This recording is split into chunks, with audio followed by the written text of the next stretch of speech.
Hello guys, welcome छ तपाईहरुलाई मेरो युट्युब च्यानलमा। जहाँ चाहिँ म लास्ट टाइम चाहिँ पाथिभराको दर्शन गर्न गएको थिएँ, जहाँ चाहिँ गर्मी महिना भए पनि त्यहाँ चाहिँ एकदम हिउँ परेको टाइम भएको भएर चाहिँ मैले हिउँ पनि भेटाएको थिएँ। अनि यो चाहिँ हामी फर्किँदाखेरिको हो।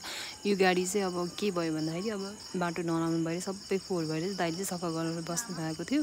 अनि हामी चाहिँ एकछिन त्यही केही टाइमको लागि रेस्ट गरिरहेको थियौँ नास्ता सास्ता गर्नको लागि। अनि त्यही भएर एकछिन बस्यौँ। अनि त्यहाँबाट चाहिँ हामी यो चाहिँ पाथिभरा जाँदाखेरिको बाटो हो। एकदमै अब पानी परेको भएको हुनाले चाहिँ एकदम अलिक खराब नै थियो। अब बाटोहरू सबै हिलो भएको थियो, जसले गर्दा चाहिँ हामीलाई अलिक गाह्रो भएको थियो। अनि हिलो मेरो हातमा आएर अड्किएको थियो।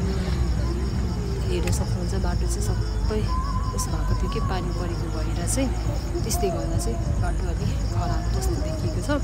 तर ओभरअल पाथिभरा दर्शनको चाहिँ एकदमै राम्रो एक्सपिरियन्स भयो। मलाई चाहिँ एकदमै राम्रो लाग्यो।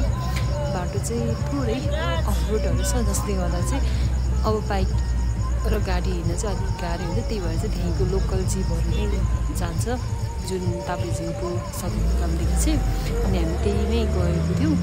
पुरै बाटो यस्तो थियो। अनि फर्किँदा चाहिँ अब साथी सबै दुःख भुलाएर भजनमा नाच्दै हुनुहुन्छ उहाँ चाहिँ। अनि त्यहाँ चाहिँ एकजना दाजु चाहिँ भजन लाएर बस्नुभएको थियो। हामी चाहिँ नाच्दै पाथिभराको राम्रो दर्शन गरेर चाहिँ फर्क्यौँ सबैजनाले। अब रमाइलो भयो भनौँ न। त्यो पछि आउँदा बाटोमा चाहिँ हामीले एउटा ठाउँ भेटाएको थियौँ नास्ता गर्न, जहाँ चाहिँ एकदम सुप चाहिँ एकदम मिठो थियो कि चिकन सुप। हेर्नुहोस् है, यस्तो मिठो सुप त मैले कहिले पनि खाएको थिइनँ होला। त्यसपछि चाहिँ हामी इटली आइसकेपछि चाहिँ अनि गएको थियौँ कसके खाँदाखेरि थुक्पा खानलाई। मैले चाहिँ पोर्क थुक्पा मगाएको थिएँ।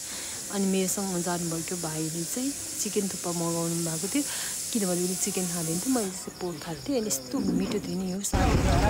अनि घर फर्किँदा हेरिसक्नुहोस् बस्न